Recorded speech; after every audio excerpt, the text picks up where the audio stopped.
নমস্কার বন্ধুরা, আশা করি আপনারা সকলে খুব ভালো আছেন। আজকের ব্লগে আপনাদের অনেক স্বাগতম। আজকে অনেক দিন পর আমি মিশো থেকে কিছু অর্ডার করলাম, যেটা হচ্ছে আমার এই কম্পিউটার টেবিলের একটা কভার। এটা আমার দেখে খুব ভালো লেগেছিল, কিন্তু আমি জানতাম না যে সাইজে হবে কি না। এখন হলে ভালো, তো মনে হচ্ছে হয়েই যাবে। এই যে দেখুন, ওয়াও, দারুণ!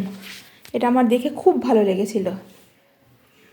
একদম পারফেক্ট সাইজ, পারফেক্ট কালার, যেমন কালার দেখিয়েছিল এই দেখুন। আপনারা এই প্রোডাক্টের কোড আপনারা এই ভিডিও ডেসক্রিপশান বক্সে পেয়ে যাবেন। ইভেন এটা কত সাইজ এটাও এই ভিডিওর ডেসক্রিপশানে আপনারা পেয়ে যাবেন। এই যে দেখুন, আমি অ্যাকচুয়ালি জানি না যে আমার টেবিলটা সাইজ আমি জানি না কত বাই কত, কিন্তু আমি আপনাদের মেপে বলে দেব যে এটা কত বড়। এই যে দেখুন, পারফেক্ট ফিটিং, না ছোট না বড়, আমি এমনই চেয়েছিলাম আর ঠিক তেমনই এসছে। ধন্যবাদ বন্ধুরা আমার সঙ্গে থাকার জন্য।